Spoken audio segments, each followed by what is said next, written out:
ओम शांति। आज 27 अप्रैल 2024 आज की साकार मुरली रंगीन बड़े बड़े अक्षरों में पढ़ें, सुने और मंथन करें। हम प्रतिदिन प्रातः 6 बजे, साय 4 बजे मुरली मंथन करते हैं। जो भी इस मुरली मंथन का लाभ उठाना चाहते हैं वे इसी वीडियो के डिस्क्रिप्शन बॉक्स से लिंक प्राप्त कर सकते हैं और मुरली मंथन में साथी भी और सहयोगी भी बन सकते हैं। सबके सहयोग से सबको लाभ प्राप्त हो सकता है। बहुत ही सहज है। आप यदि उस समय अवेलेबल नहीं हो सकते तो जब भी आप इस मुरली को सुनते हैं बहुत ध्यान से सुने, समझें। कोई भी बात ऐसी लगती है कि अभी स्पष्ट नहीं है और स्पष्ट होनी चाहिए, या कोई कमी है या कोई प्रश्न है या कोई बात हमने चर्चा की है और वो गलत है, क्योंकि जरूरी नहीं कि हम जो कहेंगे वो ठीक होगा। ठीक तो बाबा का है, परंतु हमें जितना समझ में आता है उतना ही हम चर्चा में ला सकते हैं। तो आप सभी भी सहयोगी बने और सबके सहयोग के लिए आपका सहयोग अवश्य है। अच्छा, ओम शांति। और विस्तार अपना आज की मुरली का सार है, मीठा मीठा बाबा कहते मीठे बच्चे तुम आए हो। तुम आए हो क्या करने के लिए? बाप से हेल्थ, वेल्थ और हैप्पीनेस, हेल्थ, वेल्थ और हैप्पीनेस का वर्षा लेने के लिए हम बाबा से हेल्थ, वेल्थ और हैप्पीनेस का वर्षा लेने के लिए आए हैं। ईश्वरीय मत पर चलने से ही बाप का वर्षा मिलता है। वर्षा मिलने का तरीका है कि हम ईश्वरीय मत पर चले। जैसे हम ईश्वरीय मत पर चलते चलेंगे हमारे जीवन में सुधार आता जाएगा, हम श्रेष्ठ बनते जाएंगे। और वर्षा अर्थात दिव्य गुण, सातों गुण और आठों शक्तियां हमें प्राप्त होती जाएंगी, क्योंकि मिलनी हमारे पुरुषार्थ से है। ये बात हमें हमेशा याद रखनी है। बाबा ने विधि दे दी है, उस विधि को प्रैक्टिकल प्रयोग हमको ही करना है। बाबा इसके अलावा और कोई मदद नहीं करता। ज्ञान देना ही उसकी हमारे ऊपर कृपा है, रहम है और मदद है। उसका मदद को लेना, उसके लिए पुरुषार्थ का कदम, हिम्मत का कदम हमें ही आगे बढ़ाना है। प्रश्न, बाप ने सभी बच्चों को विकल्प जीत, ये शब्द आपने पहले सुना, विकल्प जीत। बाबा ने माया जीत बताया, परंतु आज शब्द प्रयोग किया है विकल्प जीत। विकल्प क्या होता है, कौन बताएगा? विकल्प किस? हाँ जी,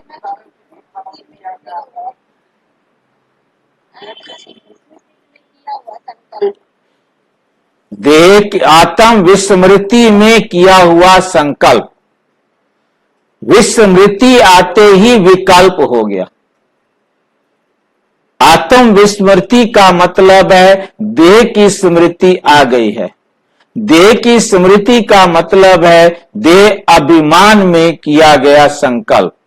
देह अभिमान में जब हम संकल्प करेंगे, देह के प्रभाव में करेंगे, देह के लिए करेंगे, आत्मा के लिए नहीं हो सकता। तो वो विकल्प बनेगा, वो विकर्म बनेगा, वो दुख देने वाला बनेगा। संकल्प जो बाबा की श्रीमत पर हो, जो आत्मा समझ कर हो, हम देह समझ करके भी विचार कर रहे होते हैं, हम उसको भी संकल्प कह देते हैं, क्योंकि संकल्प तो करती आत्मा ही है, चाहे देह समझ कर करे तो चाहे आत्मा समझ कर करे। परंतु बाबा ने आज ये हमारे सामने अंतर स्पष्ट किया है कि आत्मा समझ कर किया गया ही संकल्प होगा, क्योंकि संकल्प वो शब्द को आप संबंध के साथ जोड़ेंगे। संबंध सुख देने वाला बंधन, और जो खाली बंधन है वो दुख देने वाला बंधन है। ठीक है, जितने भी हमारे मित्र संबंधी हैं वो हमारे सुख देने वाले हैं, इसलिए वो संबंधी हैं, इसलिए वो संबंध है। यदि वो सुख देने वाले नहीं है तो वही क्या हो जाएगा, बंधन हो जाएगा, वो जीवन बंधन हो जाएगा, वो दुख का बंधन हो जाएगा।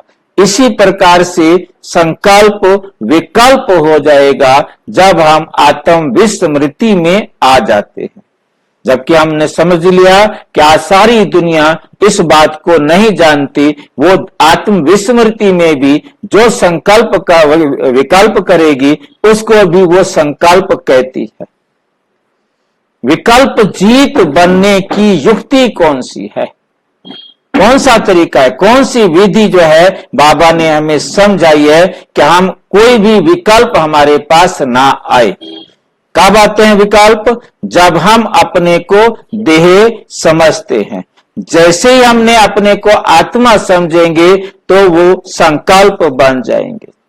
विकल्प जीत बनने के लिए अपने को आत्मा समझ भाई भाई की दृष्टि से देखो, सबको देखो कि ये सब भाई हैं, भाई भाई की दृष्टि से देखो तो सभी आत्माएं हैं। ये जो पहन रखा है ये सब ने क्या पहन रखा है, इस नाटक की ड्रेस पहन रखी।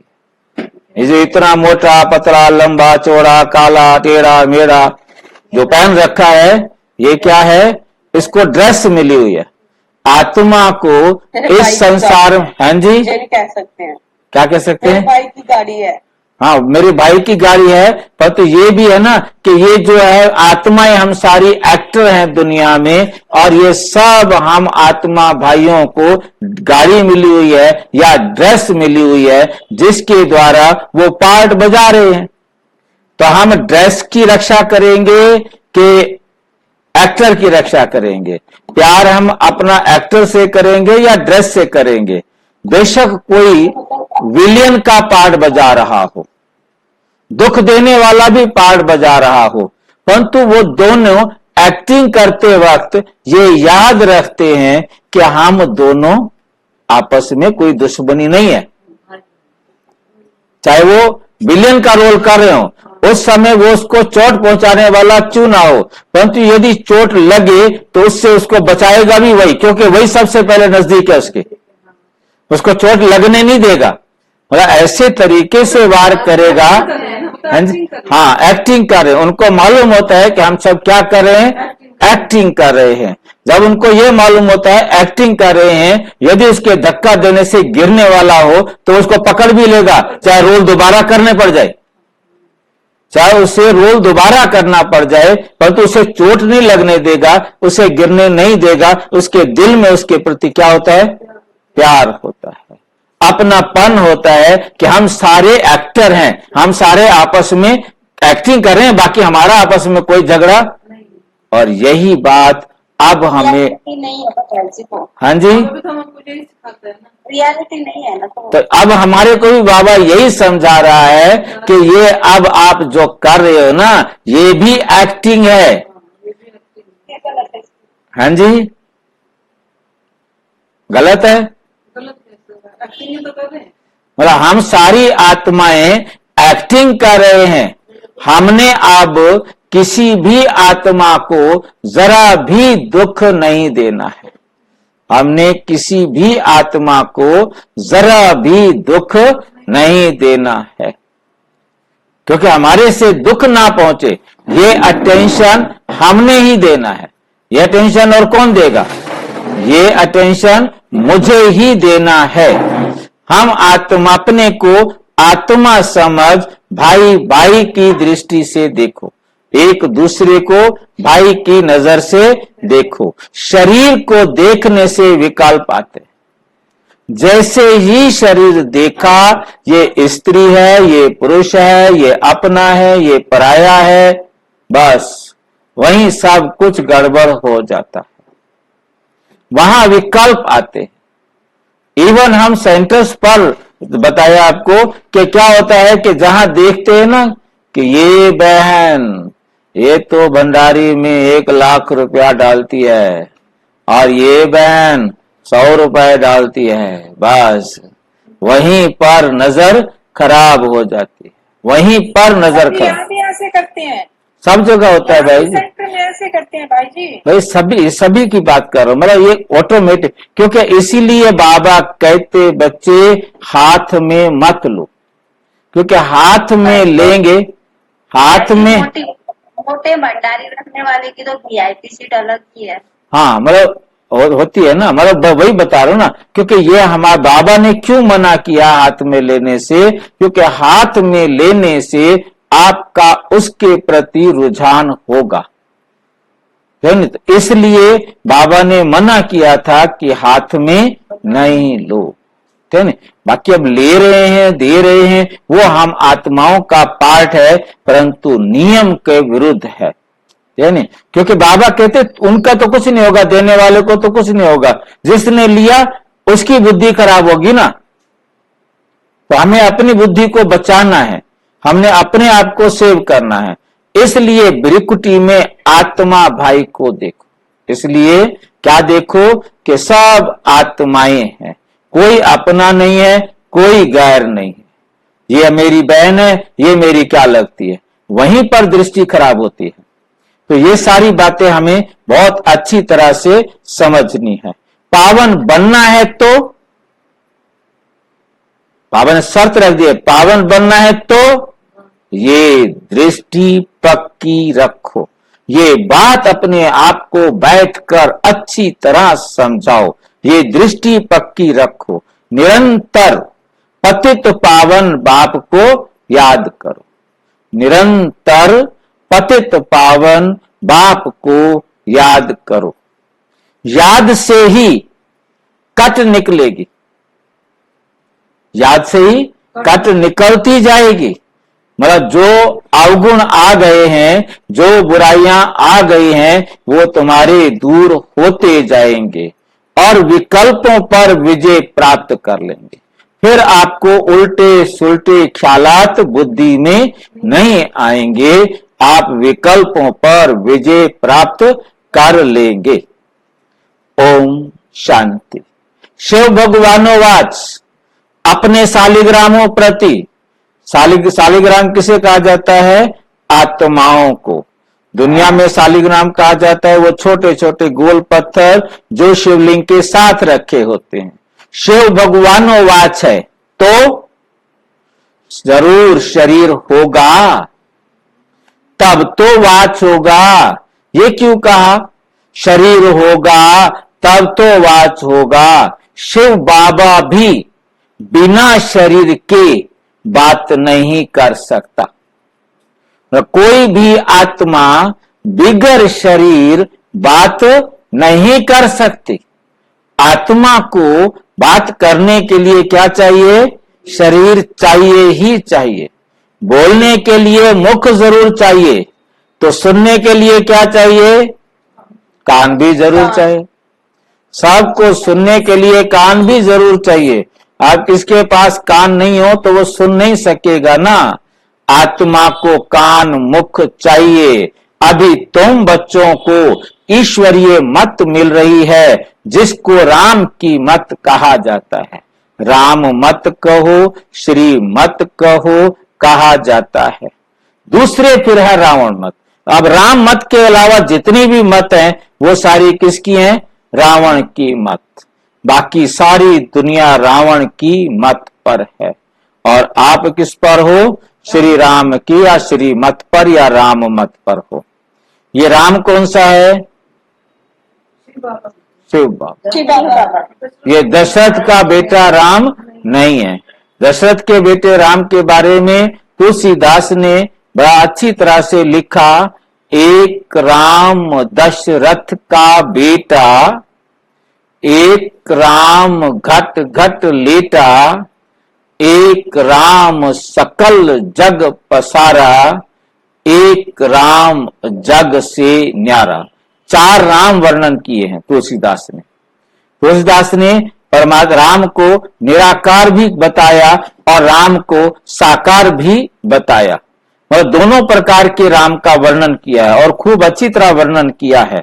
और आखिर उन्होंने ये भी लिखा, सगुण ही निगुण ही नहीं कछु भेदा, मतलब निराकार में और साकार में कोई भेद नहीं है, क्योंकि उनके भी विचारों में परिवर्तन आता रहा।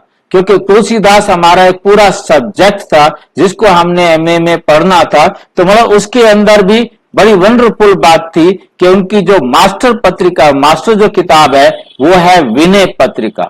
उसको पढ़ेंगे तो आपको लगेगा कि रामायण भी कुछ नहीं है, क्योंकि उसके अंदर बहुत गुह्य ज्ञान अपनी समझ के मुताबिक, क्योंकि वो लास्ट थी और लास्ट में उसके ज्ञान में जितनी प्रखरता आ गई थी, जितना स्पष्टीकरण आ गया था।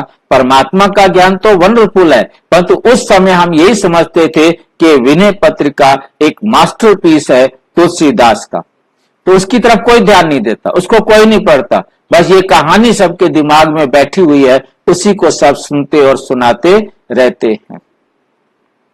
तो ईश्वरीय मत और आसुरी मत। ईश्वरीय मत आधा कल्प चलती है। बाप ईश्वरीय मत देकर तुमको देवता बना देते हैं, फिर सतयुग त्रेता में वही मत चलती है। इस समय बाबा बना देते हैं, फिर सतयुग त्रेता में वही मत चलती है। वहां जन्म भी थोड़े हैं, क्योंकि योगी लोग हैं, और द्वापुर कलयुग में है रावण मत। द्वापुर कलयुग में क्या होती है? रावण की मत होती है। और यहां जन्म भी बहुत हैं, यहां पर जन्म भी बहुत हैं, क्योंकि भोगी लोग हैं, इसलिए आयु भी कम होती है। इसलिए क्या होता है? आयु भी कम होती है। बहुत संप्रदाय हो जाती हैं और बहुत दुखी होते हैं। राम मत वाले फिर रावण मत से मिल जाते। जो राम मत वाले थे वो फिर किसके साथ मिल जाते हैं? रावण मत वालों के साथ मिल जाते हैं। फिर बाप आकर सबको राम मत देते हैं। सतयुग में है राम मत, ईश्वरीय मत, उसको कहा जाता है स्वर्ग, उसको कहा जाता है स्वर्ग। ईश्वरीय मत मिलने से स्वर्ग की स्थापना हो जाती है आधा कल्प के लिए। आधा कल्प के लिए स्वर्ग की स्थापना हो जाती है। वे जब पूरी होती है तो रावण राज्य होता है, उसको कहा जाता है आसुरी मत, उसको कहा जाता है आसुरी मत। रावण राज्य को आसुरी मत कहा जाता है। अब अपने से पूछो, अब अपने से पूछो, हम आसुरी मत से क्या करते थे? हम आसुरी मत से क्या करते थे? ईश्वरीय मत से क्या कर रहे हैं? जब हम भगवान से नहीं मिले थे, बाबा से नहीं मिले थे, तो हम क्या क्या करते थे? हाँ, और अब हमें ईश्वरीय मत मिल गई है, अब हम क्या कर रहे हैं यह हम समझ सकते हैं। आगे जैसे कि नरकवासी थे, पहले हम नरकवासी थे, फिर स्वर्गवासी बनते हैं शिवालय में। सतयुग त्रेता को शिवालय कहा जाता है। जिस नाम से स्थापना होती है, जरूर तो जरूर उनका नाम भी रखेंगे, उनका नाम भी क्या करेंगे? रखेंगे। तो वे है शिवालय, जहां देवता रहते हैं। जहां कौन रहते हैं? देवता रहते हैं। रचयिता बाप ही तुमको ये बातें समझा रहे। कौन समझा रहे हैं? रचयिता बाप ही तुमको ये समझा रहे हैं। क्या रचते हैं? वे भी तुम बच्चे समझते हो, वे भी तुम बच्चे समझते हो। सारी रचना इस समय उनको बुलाती है, सारी रचना उस परमात्मा को बुला रही है। हे पतित पावन वाह हे लिबरेटर, रावण के राज्य से व दुख से छुड़ाने वाले, अभी तुमको सुख का मालूम पड़ा, अभी तुमको सुख का मालूम पड़ा है, तब इसको दुख समझते, तब इसको क्या समझते हो? दुख समझते हो। नहीं तो कई इसको दुख थोड़े ही समझते हैं, दुनिया वाले कोई इसको दुख थोड़े ही समझते हैं। जैसे बाप नॉलेजफुल है, मनुष्य सृष्टि का बीज रूप है, तुम भी नॉलेजफुल बनते हो। बाबा नॉलेजफुल है, बीज सृष्टि का बीज रूप है, और तुम भी फिर क्या बन जाते हो? नॉलेजफुल बनते हो। बीज में झाड़ की नॉलेज होती है, बीज में क्या होती है? झाड़ की नॉलेज। दिखाया है कहीं पर? कहां पर दिखाया है? कहां? जहां तपस्या करे, क्या दिखाया है वहां पर? ब्रह्मा बाबा और मम्मा सारे दादियां वहां पे हम तपस्या कर रहे हैं। तो बीज में झाड़ की नॉलेज कहां है? उसमें बीज में झाड़ की नॉलेज कहां है? बाबा ने विशेष रूप से इस चित्र को बनाकर एक मुरली में ये प्रश्न उठाया। दुनिया वाले कहते हैं कि जल में कुंभ, कुंभ में जल, बाहर भीतर पानी। मतलब घड़े में पानी है, घड़ा पानी में है, जल में कुंभ और कुंभ में जल, बाहर भीतर पानी। यही तत्व मतलब इसी प्रकार से मतलब परमात्मा को भी सर्वव्यापी माना जाता है। अंदर भी परमात्मा है तो बाहर भी परमात्मा है। तो बाबा कहते बच्चे मेरे में झाड़ नहीं है और मैं झाड़ में नहीं हूं, मैं झाड़ का बीज हूं, मेरे अंदर झाड़ नहीं है। वो कहते परमात्मा में ही संसार है। दुनिया वाले क्या कहते? परमात्मा में ही संसार है। इसको बाबा ने या चित्र बनवाकर स्पष्ट किया। परमात्मा कहते ये सारा झाड़ बीज में है, सारा झाड़ बीज का होने का मतलब है अविनाशी बीज रूप परमात्मा। आप साइड में देखो ना, साइड में बीज, बीज तो नीचे होता है ना, ये तो बीज हम तो तन्ने के ऊपर जो जड़ें हैं, हम तो जड़ों पे बैठे हैं। बहन जी आप बिना चित्र के देखे बात कर रहे हो। चित्र को सामने देखो, झाड़ वाले चित्र को, उसको झाड़ वाले चित्र को देखो तो आपको दिखाई देगा साइड में शिव बाबा का चित्र बना के उसके अंदर उल्टा झाड़ दिखाया है और उस उल्टे झाड़ के ऊपर लिखा हुआ है, झाड़ वाला चित्र देखो, अविनाशी बीज रूप परमात्मा शिव सृष्टि रूपी कल्प वृक्ष के आदि मध्य अंत को जानने वाले हैं, आदि मध्य अंत को जानने वाले हैं। मेरे अंदर बाबा कहते सृष्टि के आदि मध्य अंत का सारा राज है, परंतु मेरे अंदर सारा झाड़ नहीं है। ये बात समझ में आई है? मेरे अंदर झाड़ नहीं है, झाड़ का राज है, मेरे अंदर झाड़ का राज है। इधर इधर देखो, ये ठीक है नहीं, ये जो है ना झाड़ है, झाड़ का राज मेरे अंदर है। मैं झाड़ के अंदर नहीं हूं और झाड़ मेरे अंदर नहीं है।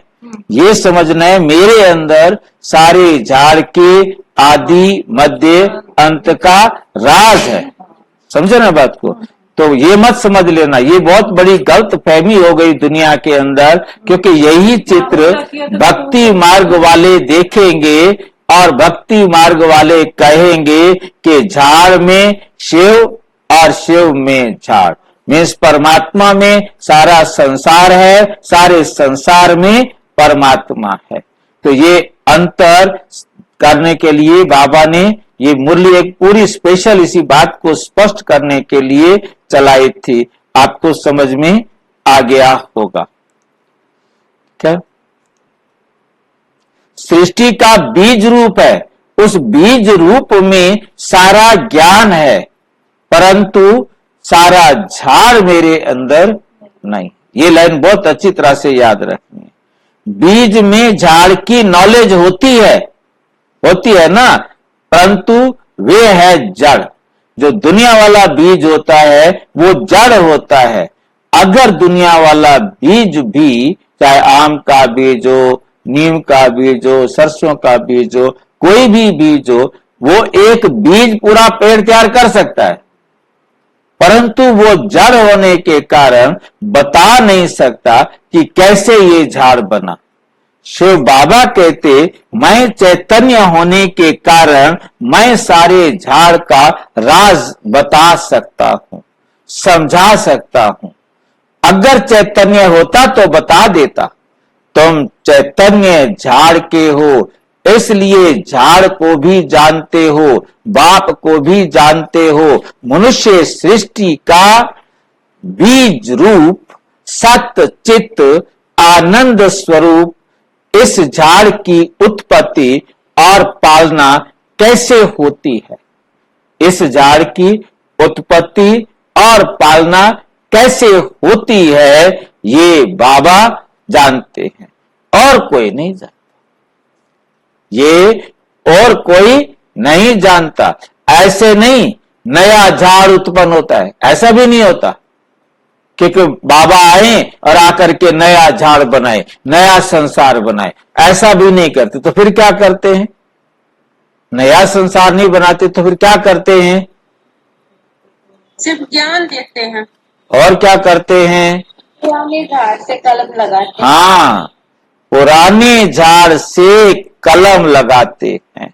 ये बात बहुत अच्छी तरह से समझनी है। बाबा आकर क्या करते हैं? पुराने झाड़ से, नीचे देख रहे हैं ये झाड़ है नीचे, और उस झाड़ से, पुराने झाड़ से नए झाड़ की कलम लगाते हैं।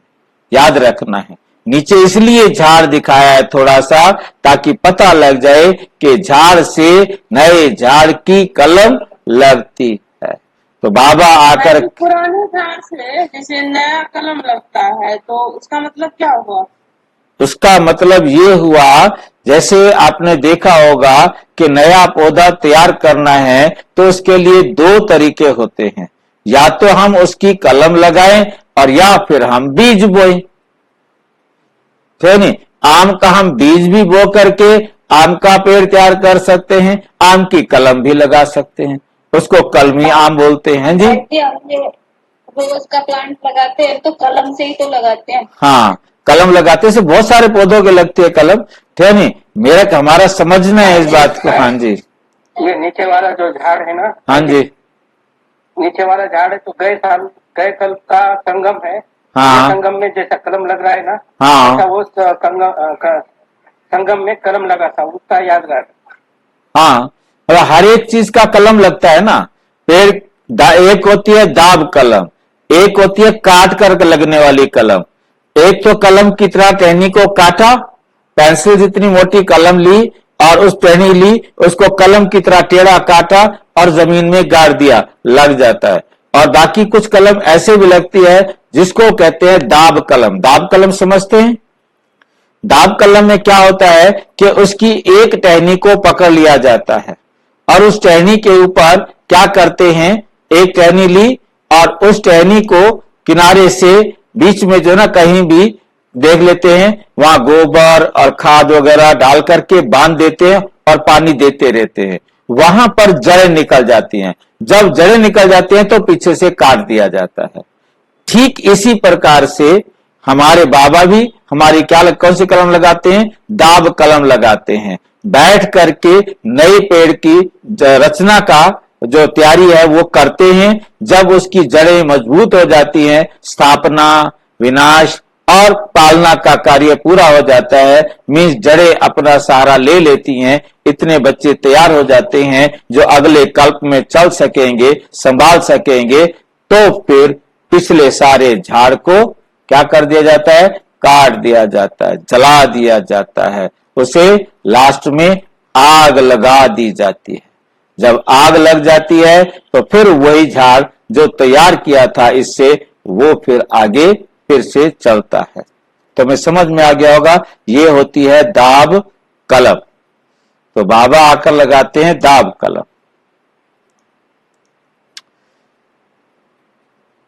ये कोई नहीं जानते, ऐसे नहीं कि नया झाड़ उत्पन्न होता है, ये भी बाप ने समझाया है। पुराने झाड़ वाले मनुष्य बुलाते हैं। कौन से मनुष्य बुलाते हैं?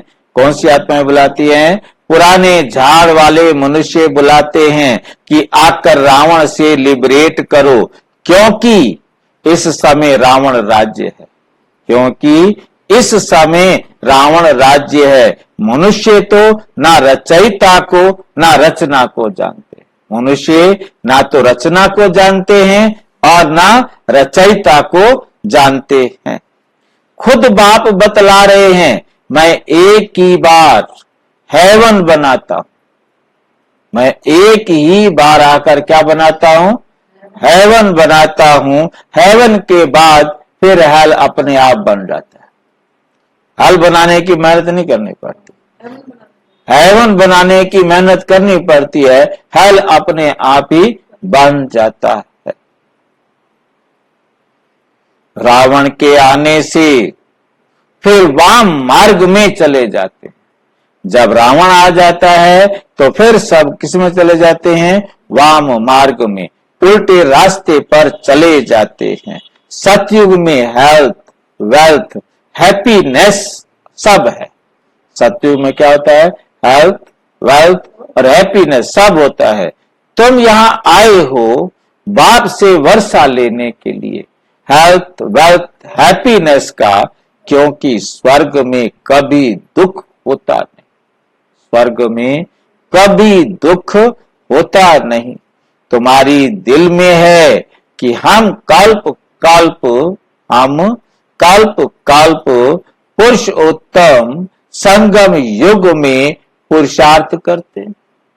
कल्प पुरुषोत्तम संगम युग में पुरुषार्थ करते हैं। नाम ही कैसा अच्छा है, और कोई युग को पुरुषोत्तम थोड़े कहते हैं। उनमें तो सीढ़ी नीचे उतरते जाते।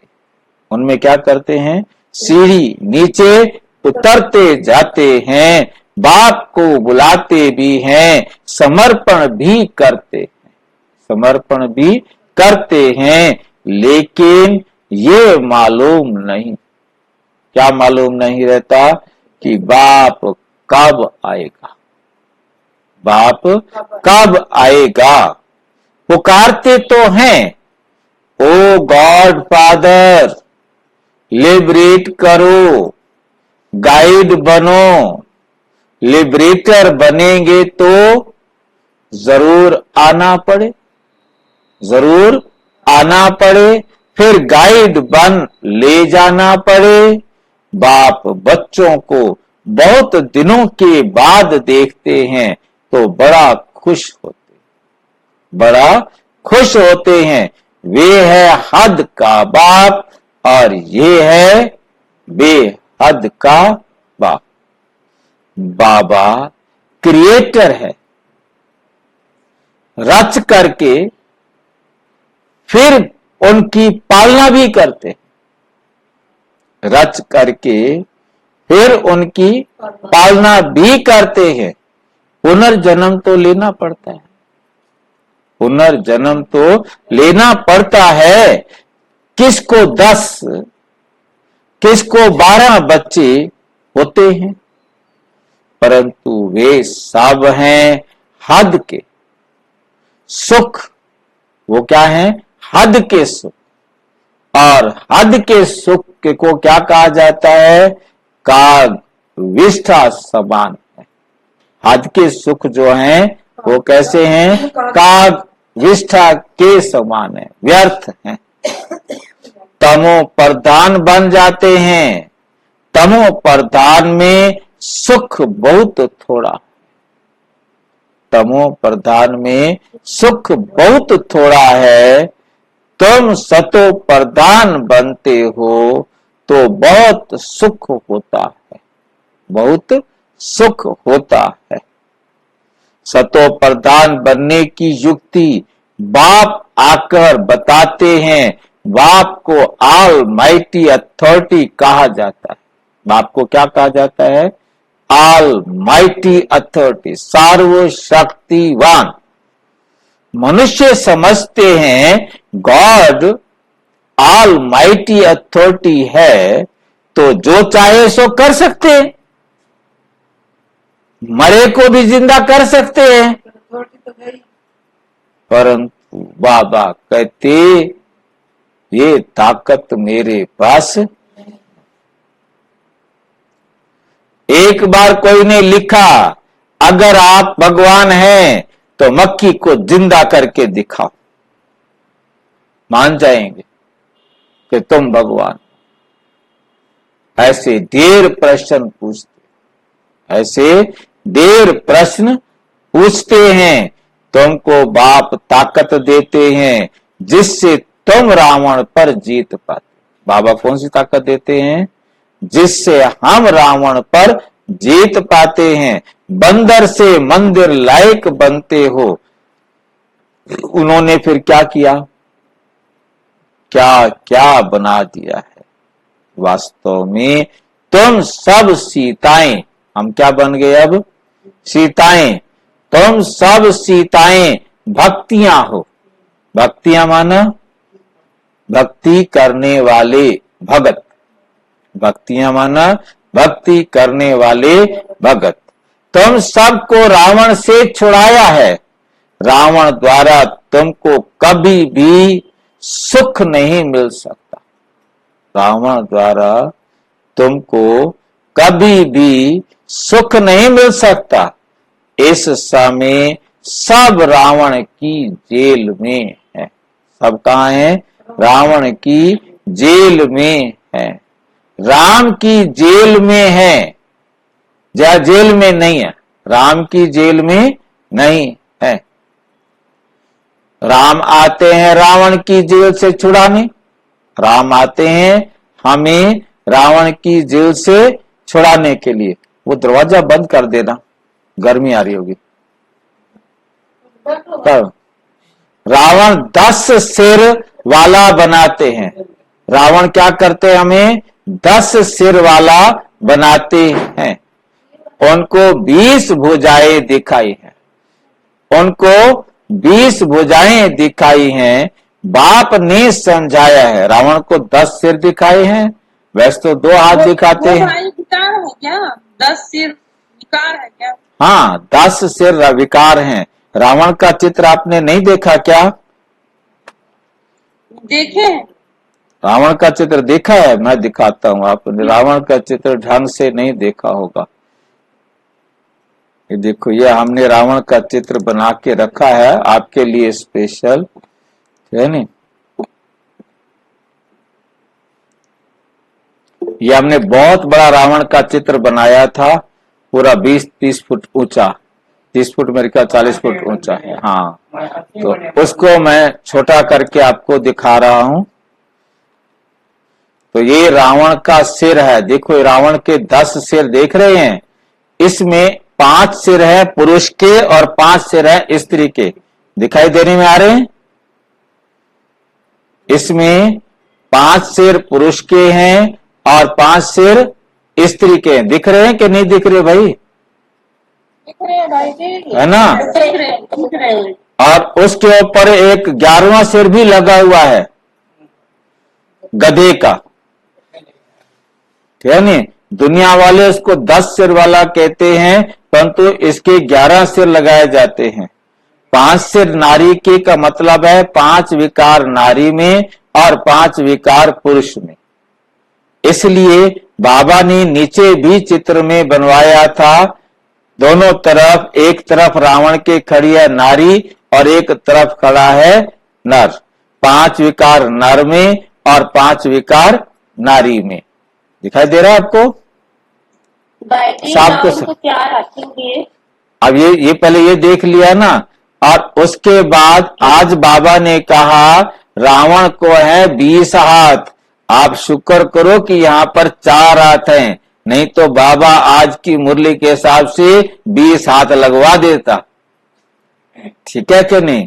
तो रावण के लिए कहा जाता है कि रावण जो है ना, हमने बनाया था चित्र, आओ सच्चा सच्चा रावण जलाएं। हम रावण जहां पर भी रावण जलाते वहां ये 30-40 फुट ऊंचा अभी भी रखे हुए हैं ये रावण के चित्र बड़े बड़े, और वहां लगाते थे। रावण 4 वेद, 6 शास्त्र, 18 पुराणों का ज्ञाता होने पर भी विकारी था, इसलिए गधे का सिर लगाया है। गधा कहा जाता है मूर्ख को।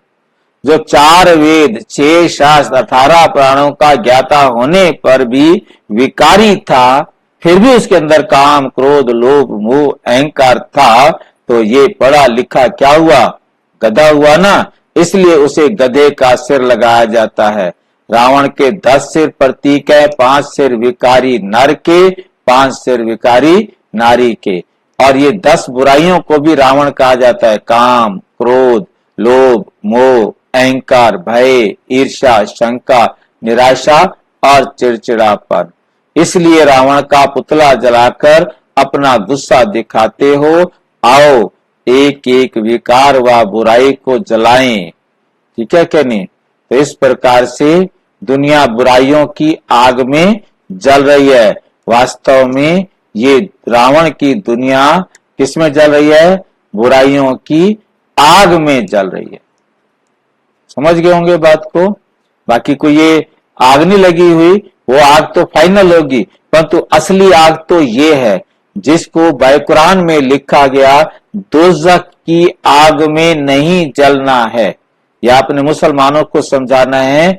कुरान में लिखा गया दोज़ख की आग में नहीं जलना है। उन्होंने समझ लिया कि हमने इस मिट्टी को नहीं जलाना है। लाइन समझ में आई है? दोज़ख की आग है काम, क्रोध, लोभ, मोह, अहंकार, ईर्ष्या, भय, चिड़चिड़ापन। इस आग में सारी दुनिया जल रही है। तो बाबा कहते इन विकारों की आग में नहीं जलना, और उन्होंने समझ लिया हमने इस शरीर को आग में नहीं जलाना है। ठीक है? तो 20 उनको 20 बुझाएं दिखाई हैं, परंतु हमने तो नहीं देखी हैं। अब बाबा कह रहा है तो हम कुछ कह नहीं सकते हैं। बाप ने समझाया है कि 5 विकार पुरुष में और 5 विकार स्त्री में है। उनको कहते हैं रावण राज्य व 5 विकारों रूपी माया का राज्य। ऐसे नहीं कहेंगे इनके पास बहुत माया है, माया का नशा चढ़ा हुआ है। नहीं, दुनिया वाले माया कहते हैं धन को, परंतु बाबा कहते धन को माया नहीं कहेंगे, धन को संपत्ति कहा जाता है। तुम बच्चों को संपत्ति आदि बहुत मिलती है, तुमको कुछ भी मांगने की दरकार नहीं। क्यों? क्योंकि ये तो पढ़ाई है। पढ़ाई में मांगना होता है क्या? टीचर जो पढ़ाएंगे वे स्टूडेंट पढ़ेंगे। टीचर तो जो पढ़ाएगा स्टूडेंट वही पढ़ेंगे ना। जितना जो पढ़ेंगे उतना पाएंगे। मांगने की बात ही नहीं है। उसमें पवित्रता भी चाहिए। उसमें क्या चाहिए? पवित्रता भी चाहिए। एक अक्षर की भी वैल्यू देखो कितनी है। पद्मा पदम, बाप को पहचानो, याद करो, याद करो। बाप ने पहचान दी है। जैसे आत्मा बिंदी है वैसे मैं भी आत्मा बिंदी हूं। वे तो अवर पवित्र है। शांति, ज्ञान, पवित्रता का सागर है। एक की ही महिमा है।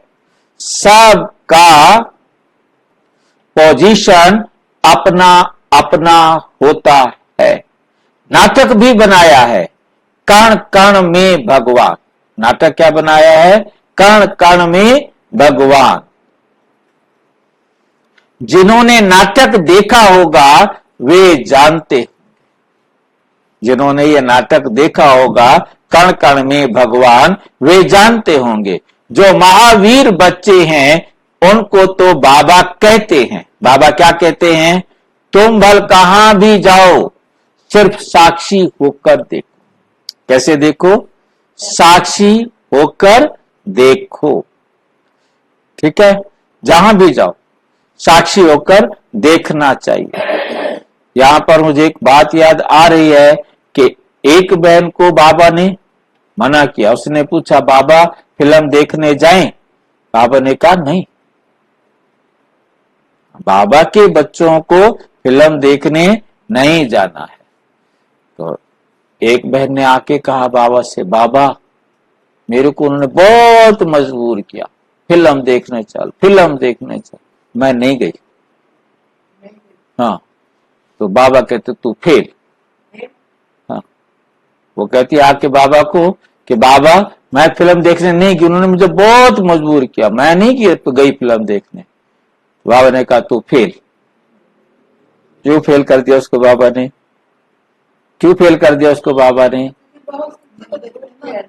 बाबा कहते बच्चे ये तो तुम्हारा पेपर आया था, तुम देखने जाते, साक्षी होकर देखते तो तुम्हारा साक्षी होने का पेपर होता। तुम तो पेपर देने से पहले ही फेल हो गए।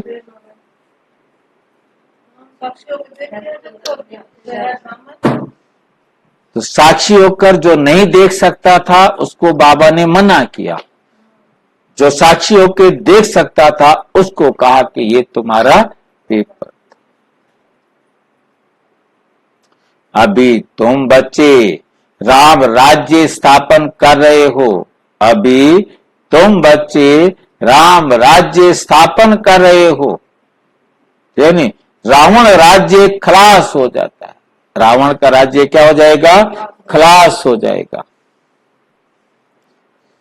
ये है बेहद की बात, वे कहानियां हद की बना दी हैं। तुम हो शिव शक्ति सेना। तुम सब कौन हो? शिव शक्ति सेना। शिव ऑलमाइटी है ना। शिव कौन है? ऑलमाइटी है ना। शिव की शक्ति लेने वाले, शिव की सेना तुम हो। उन्होंने भी फिर शिव सेना नाम रखा है। उन्होंने भी फिर क्या किया है? शिव सेना नाम रखा है। अब तुम्हारा नाम क्या रखें? अब तुम्हारा नाम क्या रखें? तुम्हारा तो नाम रखा है प्रजापिता ब्रह्मा कुमार ब्रह्मा कुमारिया। प्रजापिता ब्रह्मा कुमार ब्रह्मा कुमारिया। शिव की तो सभी संतान हैं। शिव की तो सभी क्या हैं? संतान हैं। सारी दुनिया की आत्माएं उनकी संतान हैं। शिव से तुमको शक्ति मिलती है। शिव से तुमको शक्ति मिलती है। शिव बाबा तुमको ज्ञान सिखाते हैं जिससे तुमको इतनी शक्ति मिलती है। जो आधा कल्प तुम सारे विश्व पर राज्य करते, आधा कल्प तुम सारे विश्व पर राज्य करते हो। तुम्हारी ये है योग बल की शक्ति। तुम्हारी ये है योग बल की शक्ति और उन्हों की है बाहुबल की। भारत का प्राचीन राजयोग गाया हुआ है। चाहते भी हैं भारत का प्राचीन योग सीखे जिससे पैराडाइज स्थापन हुआ था। कहते भी हैं क्राइस्ट से इतने वर्ष पहले पैराडाइज था। ईसा मसीह से 3000 साल पहले धरती पर स्वर्ग था। तो 2000 हो गए ईसा मसीह को आए हुए, उससे 3000 साल पहले स्वर्ग था। वो कैसे बना? भाई जी 3000 साल बोले तो बरोबर संगम ही आता है, यही समय आता है। हाँ बिल्कुल। वो कैसे बना? योग से। तुम हो प्रवृत्ति मार्ग वाले सन्यासी, तुम हो प्रवृत्ति मार्ग वाले सन्यासी। वे घर बार छोड़ जंगल में चले जाते हैं, ड्रामा अनुसार हर एक को पार्ट मिला हुआ है।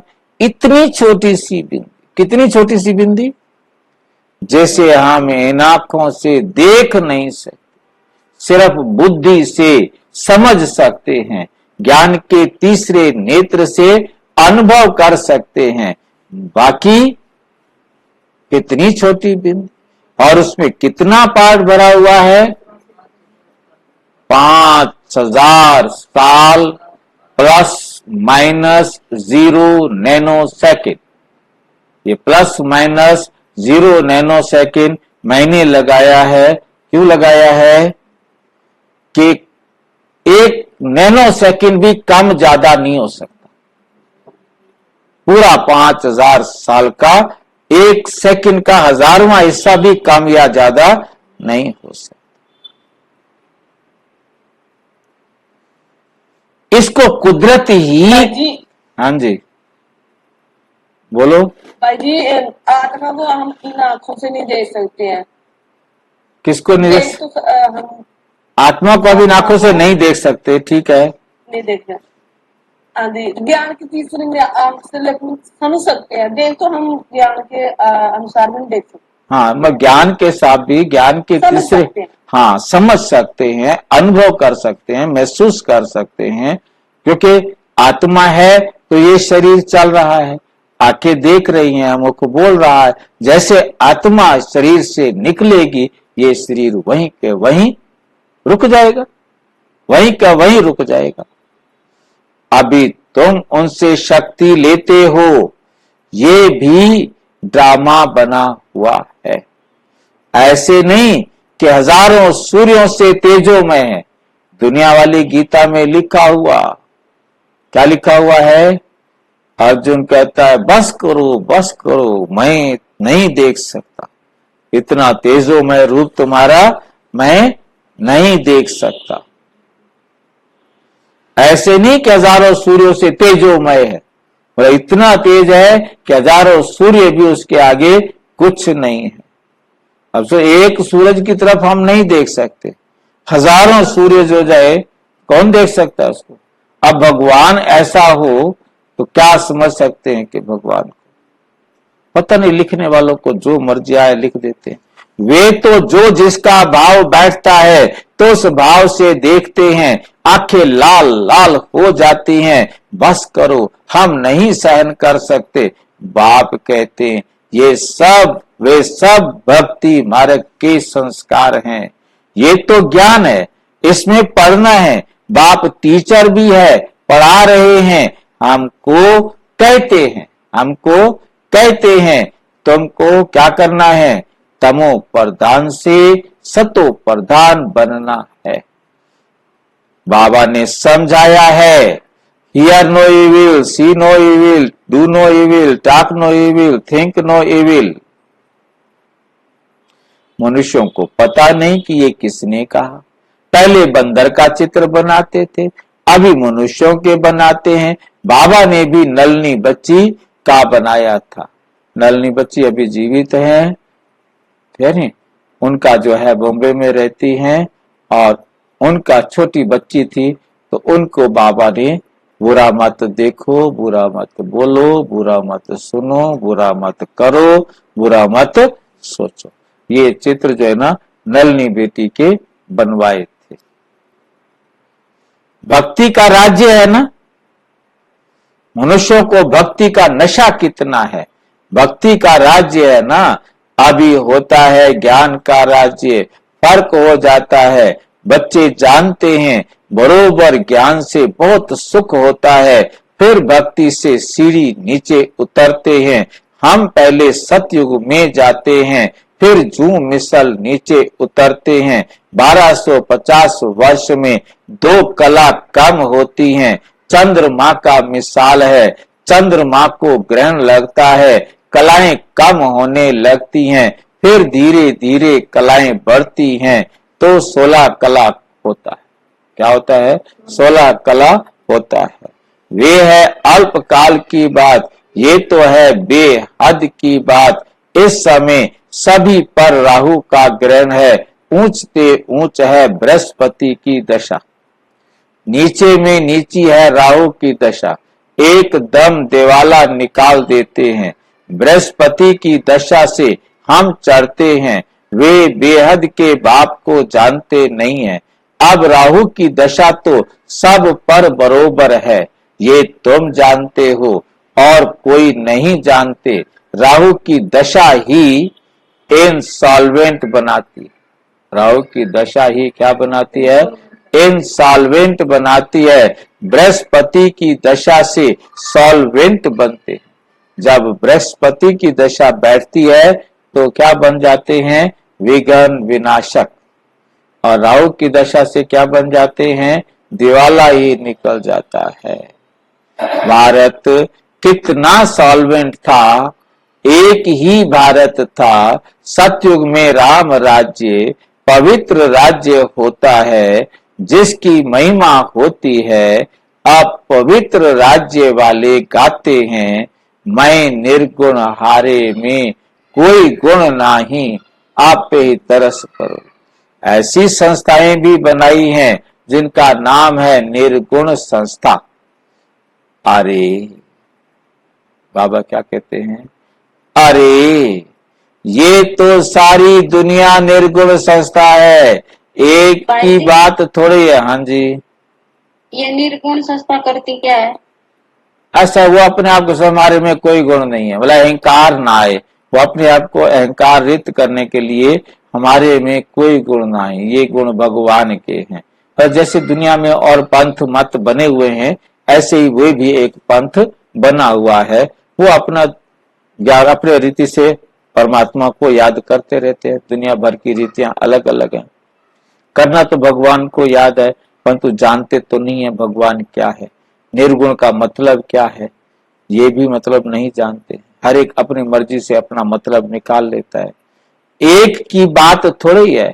बच्चों को हमेशा महात्मा कहा जाता है, तुम फिर कहते हो कोई गुण नहीं। ये तो सारी दुनिया है जिनमें कोई गुण ना होने के कारण राहु की दशा बैठी है। अब बाप कहते हैं दे दान तो छूटे ग्रहण। अब जाना तो सबको है ना, दे सहित दे के सब धर्मों को छोड़ो, अपने को आत्मा निश्चय करो। तुमको अब वापस जाना है, पवित्र ना होने के कारण वापस कोई जा ना सके। अब बाप पवित्र होने की युक्ति बताते हैं, बेहद के बाप को याद करो। कई कहते हैं बाबा हम भूल जाते हैं। बाप कहते हैं मीठे बच्चे, पतित पावन बाप को तुम भूल जाते,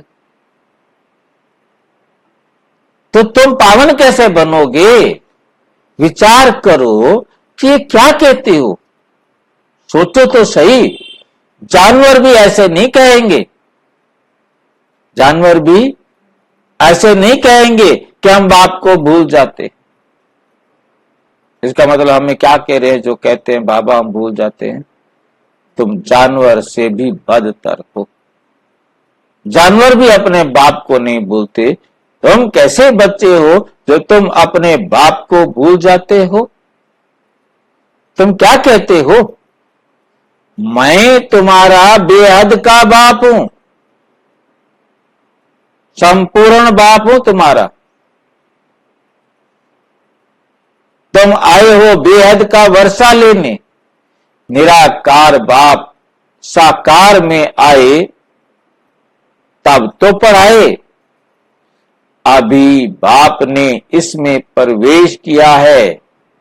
यह है बाप दादा, दोनों की आत्मा इस भ्रिकुटी के बीच में है, तुम कहते हो बाप दादा। तो जरूर दोनों आत्माएं होंगी, शिव बाबा और ब्रह्मा की आत्मा। तुम सब बने हो प्रजापिता, ब्रह्मा कुमार, ब्रह्मा कुमारियां। तुमको नॉलेज मिलती है तो जानते हो हम भाई भाई हैं, हम भाई भाई हैं। फिर प्रजापिता ब्रह्मा द्वारा हम भाई बहन बनते हैं। ये याद पक्की चाहिए, ये याद पक्की चाहिए। परंतु बाबा देखते हैं कि बहन भाई में भी नाम रूप की कशिश होती, बहन भाई में भी नाम रूप की क्या हो जाती है, कशिश होती है। बहुतों को विकल्प आते हैं, क्योंकि देह समझकर विकल्प माना गंदे ख्याल, गंदे संकल्प चलते हैं। अब बाप कहते हैं अपने को आत्मा समझ भाई भाई की दृष्टि से देखो। आत्माएं सब ब्रदर्स हैं, आत्माएं सब क्या हैं, भाई भाई हैं। ब्रदर्स हैं तो बाप जरूर चाहिए। सबका एक बाप है, सभी बाप को याद करते हैं। अभी बाप कहते हैं सतो प्रधान बनना है। तो माम एकम, मेरी एक श्रीमत पर चलो। जितना याद करेंगे तो कट निकलती जाएगी, खुशी का पारा चढ़ेगा और कोशिश होती रहेगी नंबरवार पुरुषार्थ अनुसार। अच्छा, मीठे मीठे सिक्की लधे बच्चों प्रति माता पिता बाप दादा का याद प्यार और गुड मॉर्निंग। रूहानी बाप की रूहानी बच्चों को नमस्ते। हम रूहानी बच्चों की रूहानी बाप दादा को नमस्ते नमस्ते नमस्ते। धारणा के लिए मुख्य सार नंबर 1, पढ़ाई पर पूरा ध्यान देकर स्वयं को संपत्तिवान बनाना है। कुछ भी मांगना नहीं, कुछ भी मांगना नहीं है। एक बाप की याद और पवित्रता की धारणा से पद्मा पदम पति बनना है, पद्मा पदम पति बनना है। राहु के ग्रहण से मुक्त होने के लिए विकारों का दान देना है। Hear no evil, see no evil, do no evil, talk no evil, think no. जिन बातों से सीढ़ी नीचे उतरे, निर्गुण बने, गुण के रहित हो जाएं, उन्हें बुद्धि से भूल जाना है, उन्हें हमको बुद्धि से भूल जाना है। वरदान, पहले आप के मंत्र द्वारा सर्व का स्वमान प्राप्त करने वाले निर्माण सो महान भव। पहले आप एक रिस्पेक्ट देना, पहले आपके मंत्र द्वारा, इस सलाह के द्वारा सर्व को स्वमान, सर्व का स्वमान प्राप्त करने वाले निर्माण अहंकार रहित सो महान। क्योंकि जिस जो निर्माण होगा, अहंकार रहित होगा, वही फिर महान बनेगा। अहंकार हो कि मैं ही सारे काम करूं, पहले मैं। ये यही महामंत्र सदा याद रहे कि निर्माण ही सर्व महान है। जो निर्माण होता है ना, जिसको अहंकार नहीं होता, तो वही सबसे महान होता है। पहले आप करना ही सर्व से स्वमान प्राप्त करने का आधार है। महान बनने का ये मंत्र वरदान रूप में सदा साथ रखना, वरदानों से ही पलते उड़ते मंजिल पर पहुंचना। मेहनत तब करते हो जब वरदानों को कार्य में नहीं लगाते। जो बाबा हमें वरदान देते हैं, उन वरदानों को अपने जीवन में नहीं लाते तो क्या करनी पड़ती है? मेहनत। अगर वरदानों से पलते रहो, वरदानों को कार्य में लगाते रहो, तो मेहनत समाप्त हो जाएगी। सदा सफलता और संतुष्टता का अनुभव करते रहेंगे। स्लोगन है, सूरत द्वारा सेवा करने के लिए, सूरत द्वारा सेवा करने के लिए अपना मुस्कुराता हुआ रमणीक और गंभीर स्वरूप इमर्ज करो। श्याम सिंह भाई क्या पूछ रहे हैं? ओम शांति भाई जी। ओम शांति। ये निर्माण शब्द जो इसमें लिखा है, ये निर्माण शब्द गलत लिखा है। एक्चुअल में निर्माण ये लिखना चाहिए, निर्माण अहंकार रहित। तो ये क्योंकि आम व्यक्ति दोनों में अंतर नहीं समझ पाता, ये निर्माण कंस्ट्रक्शन वाला है। अच्छा, ओम शांति। और विस्तार से जानने के लिए प्रजापिता ब्रह्मा कुमारी ईश्वरीय विश्वविद्यालय के किसी भी सेवा केंद्र पर संपर्क करें।